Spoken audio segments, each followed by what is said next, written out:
કલાક લેટ પડ્યા એનું કારણ અહીંયા નજીક એક ફાટક છે. તમે બધા ફાટક જોઈ હશે, જોઈ છે ને?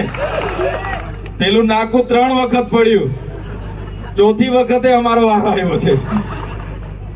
એકવાર પડ્યું, અમે પાછા થોડા આગળ આવ્યા, પાછું પડ્યું, પાછા આગળ આવ્યા, ત્રીજી વાર પડ્યું તો પણ નંબર લાગ્યો, ચોથી વખત એ નાકું ઊભું થયું ત્યારે અમે આવ્યા અને લેટ થયા છે. એટલે આ લેટ થવાનું કારણ તમને બતાવવું જરૂરી છે.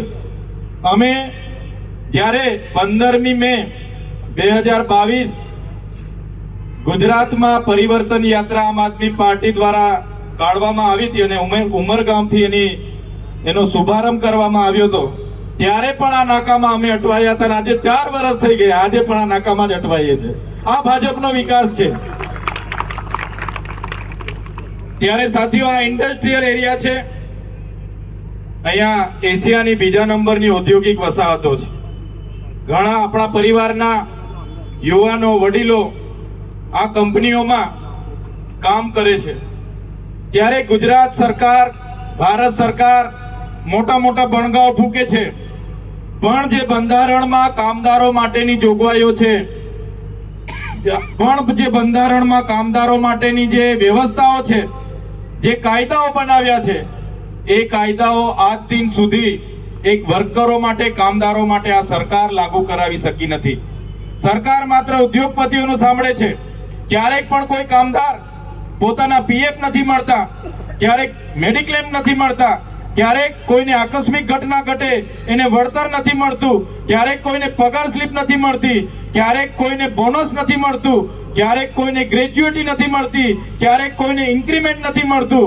એની રજૂઆત કરવા માટે અહીંયા લેબર કમિશનરમાં આપણા લોકો જાય છે, કલેક્ટરમાં આપણા લોકો જાય છે, પ્રાંતમાં આપણા લોકો જાય છે. કોઈ જવાબ આ સરકારના અધિકારીઓ આપતા નથી. આ બધા પ્રાવધાન બાબા સાહેબ આંબેડકરના સંવિધાનમાં કરેલા છે કે જ્યારે પણ કોઈ વર્કર કંપનીમાં કામે લાગે છે, પહેલા દિવસથી જ એને મિનિમમ વેજીસનો કાયદો 1948 અંતર્ગત જે પણ ધારા ધોરણ મુજબ એને લઘુત્તમ વેતનદારો હોય એ પ્રકારે એને 8 કલાકના કામમાં શ્રમિક, કુશળ શ્રમિક અને બિનકુશળ શ્રમિક તરીકે 3 સ્લેબમાં એને એ મહેનતાણું આપવાની જોગવાઈ આ સરકારમાં કરી છે.